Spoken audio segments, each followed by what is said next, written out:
Kita terkadang terlalu lama menunggu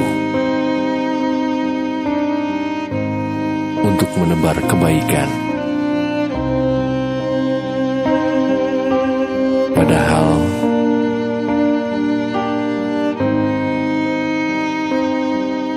berbuat baik bisa dimulai.